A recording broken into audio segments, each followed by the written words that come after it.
The sound you hear is what some experts claim to be a Bigfoot scream. Recorded in the state of Washington by a group of campers in 1971, it is regarded as the highest quality audio of the creature ever captured.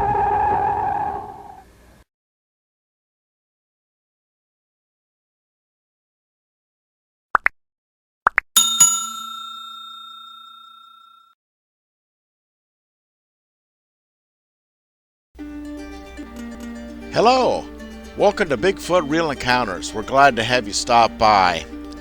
We'd also like to take this time to invite you to share your encounter. You can send your stories to the email bfrealencounters@mail.com, where we will feature your story with all of the respect that it deserves. So send your stories in, bfrealencounters@mail.com. We look forward to hearing from you and your great stories soon.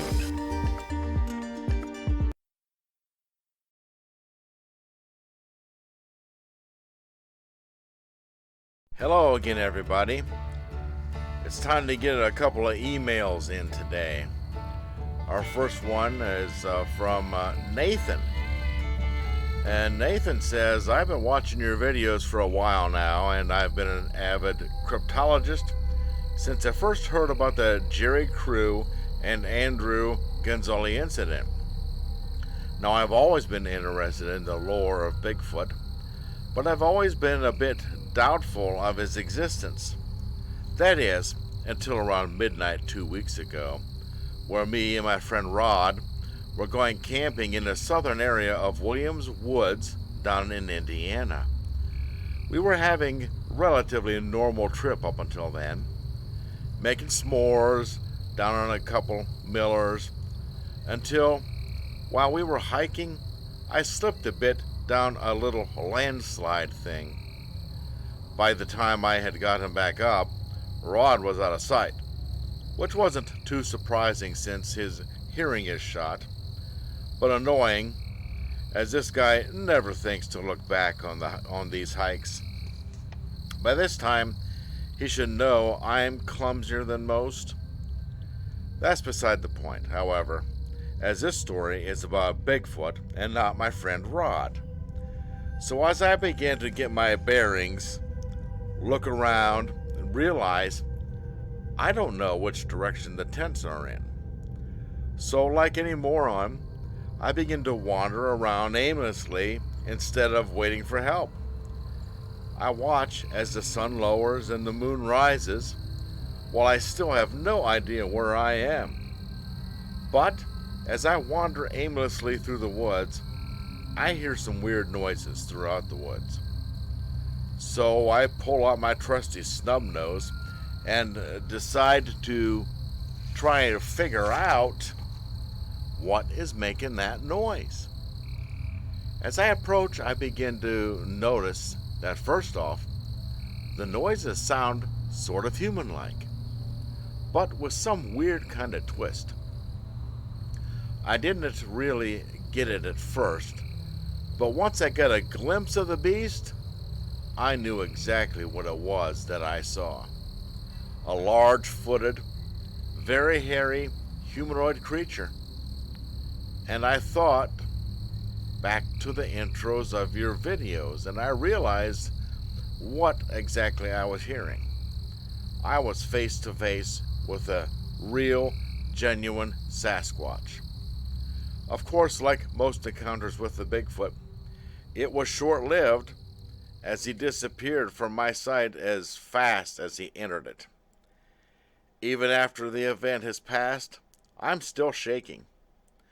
I'm one of the few people to have met Bigfoot, and I could not be more thankful. Well, that's quite an encounter, Nathan, and I'm glad you're okay and that you didn't go too far down on that landslide thing. Rod should pay a little more attention when he's out there hiking with his friends, that's for sure. And I hope you're listening to this, Rod. Next time, listen to your buddy and pay attention. You never know what's out there. Well, thanks for sending that story in, Nathan. And would sure like to know some more details about how the Bigfoot looked.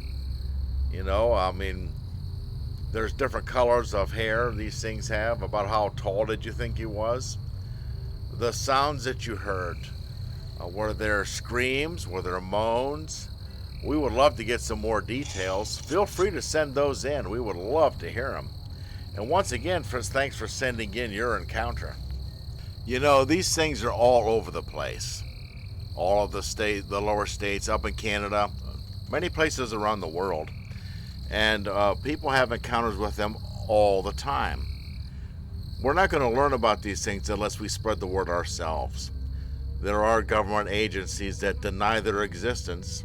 The Forest Services, Natural Park Services, these same, and of course these are the same organizations and government agencies which deny the existence of wolves in certain states, mountain lions in certain states, and many other things. They like to keep things low-key for many reasons. Who knows? Maybe it's because of the almighty dollar. We never know. But we know that these beings exist. There's too many of us that have seen them. So we'll spread the word ourselves. And like the Native Americans, we will pass this on to our children so that our children are not taken by surprise while out fishing, hunting, camping, and they know what to do when they encounter a potentially dangerous situation. Okay, we need to spread this around. Thank you, Nathan, for sending in your story. That's just another piece of evidence that we can send out to the public that listens to this so that we all know that these are real and we need to educate each other about them. Thanks, Nathan. Now on to the next one. We have another encounter sent in by Jeffrey Lilly. Last week's video had the Todd's Creek incident and the Tom's Mountain encounter. Jeffrey was kind enough to send in these encounters, and he also emailed me a third encounter, which was actually his first, and it is called Blessed and Cursed. And we're going to get into that here shortly. But first, I'd like to take some time out to remind you to like this video. When you like it, it sends a message to the YouTube algorithms that this video needs to be shared around.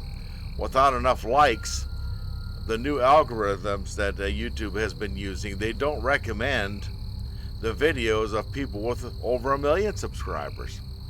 So likes are very important, and this subject is important. It's an important subject, as you all know who have had encounters. These encounters can be very trying on a person. It can be devastating. It can cause PTSD, and we do need to educate our people, our friends and loved ones. So hit the like button. Subscribe to the channel if you like listening to this particular channel and the way that we do things here. I'd really appreciate it. And do check out the links in the description below. I can earn a little bit to help support this channel. We have some links to Amazon. Most folks have an Amazon account. And there's a couple items down there, some Bigfoot t-shirts, some Bigfoot soaps, and trail cameras, that type of thing. I'd appreciate you looking at those. Maybe you might find something that you like. So enough of that stuff. Let's get on to Jeffrey Lilly's Blessed and Cursed. All right. Blessed and cursed. From birth, I guess. The Lord had a plan that was going to be very unique for me. I was born an identical twin. I came second. My brother, coming first, was deceased at birth. My mom had told me it changed my dad forever that day. He was in the hallway of the hospital crying like a baby when the doctor came out and said, "Come back in, Mr. Lilly. She's having another baby. There's another one in the womb." It gave my dad new hope, I guess, but he was never the same again. What was to come from my birth and my brother's passing was going to be unique for me growing up, and in manhood as well. We grew up in a city in Ohio called Norwood. At the top was a sacred mound called Indian Mound, an old Indian burial ground. Growing up, I would hear a lot of stories. Cursed are all those building a city right next to and on top of an Indian burial ground. The Indian souls had been disturbed, clearly. Throughout life, it seems like the whole town was cursed. My first incident happened when I was about 8. We lived rough growing up. My dad, a bad alcoholic, would come in every night and beat on my mom and throw plates of food against the wall. I was forced to become a young man quicker than most. I walked my sister to school every day. It was my duty. So I took it seriously. We lived on Linden Avenue. The end of Linden Avenue sat on a hill, and at the top you could cross over into the woods right there, and you were at Indian Mound. A decent amount of forest that ran all the way up to the Linder Park and Paradise Pond as well. One warm day, walking home from school, the woods to the left of us and the houses on the right, I'd always kept my little sister to the inside, the safest point from any danger. We were half a block away from home when out of nowhere, I hear what sounded like a whoop and a snort as a rock crashes into the street right beside us. Startled by the sound, we both jumped a bit off to the side, just out of instinct to evade what had come our way. I turned around and gave a look behind us. I didn't see anything out of the way. No kids playing tricks, no cars either. So I turn around and we continue to walk. Not even 10 seconds later, a bigger rock comes crashing down in the street as well as another whoop, causing us to jump in the air as it hit the street.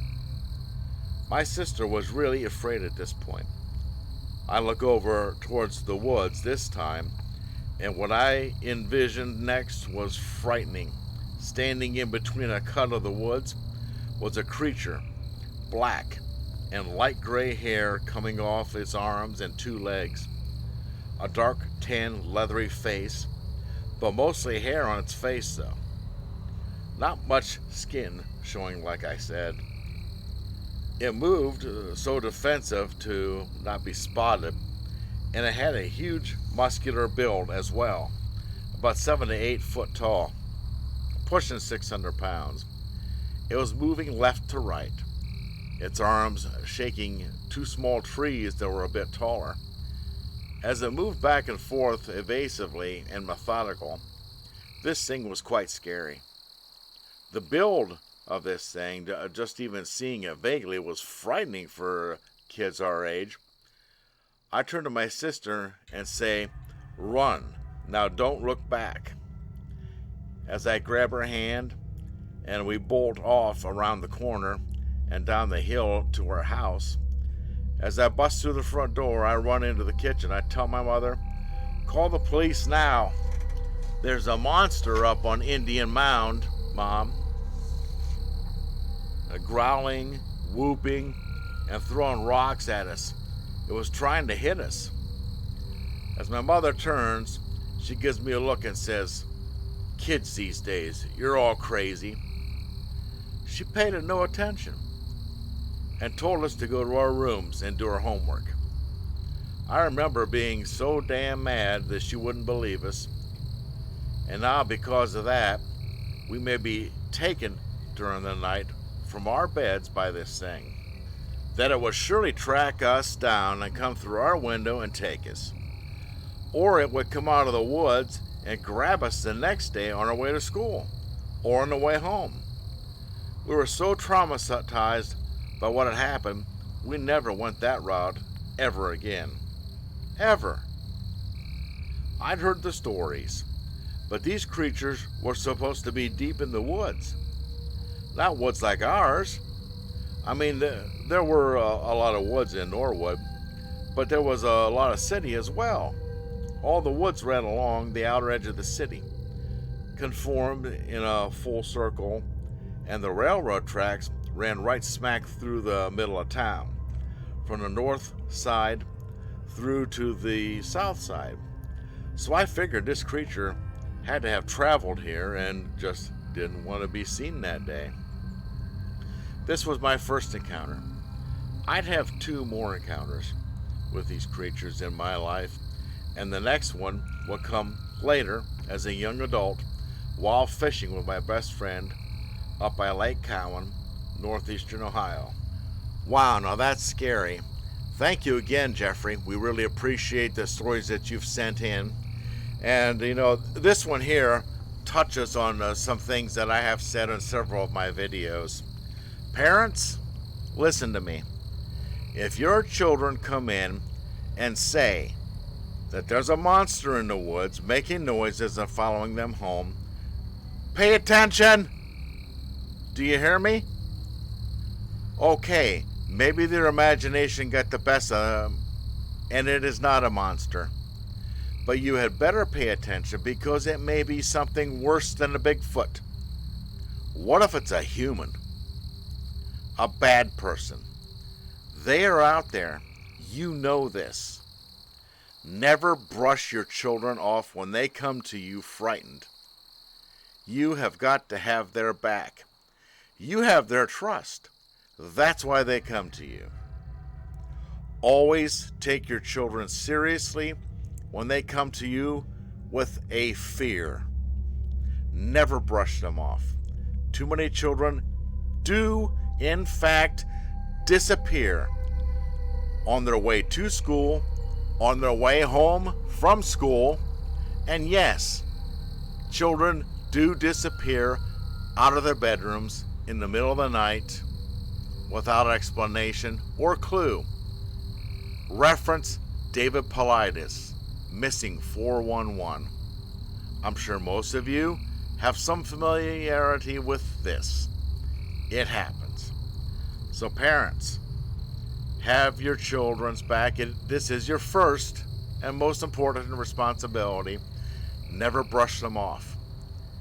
Now, having said that, pay attention to your loved ones, your husband, your wife.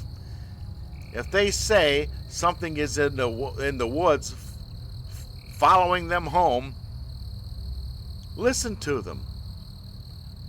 Maybe it is a Bigfoot, maybe it isn't, but you better take them seriously, because if people are frightened, you have to listen to them. We are told all the time that if people talk about ending their own life, take it seriously, because there's usually something there. That should apply to any type of fear. Okay, folks? We cannot ignore our friends and family, our loved ones.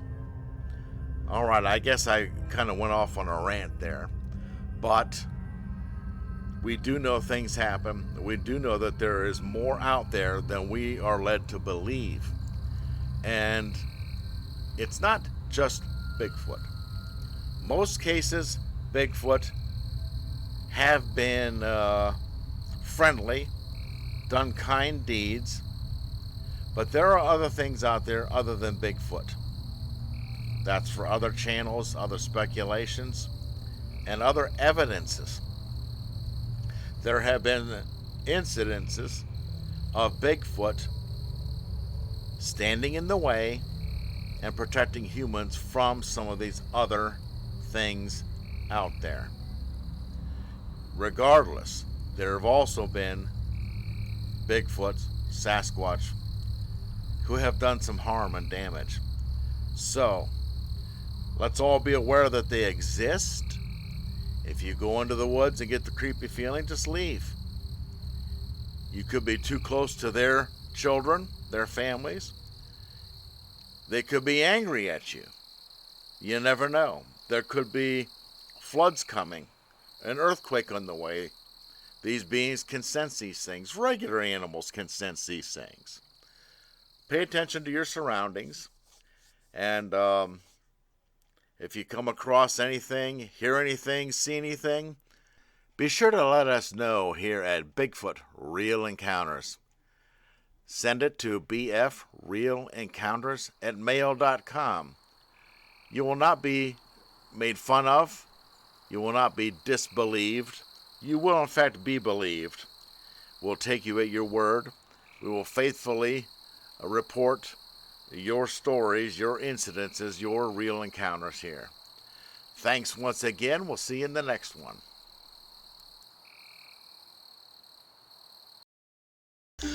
Once again, another great story. Thanks for tuning in. Please share your encounter. Email us, bfrealencounters@mail.com. Your story is very important. We will treat it with the respect that it deserves. Also, be sure to smash the like button, share, and subscribe. Thanks once again. We look forward to hearing from you soon. Watch out for our next video. Maybe we'll feature yours. Have a great day.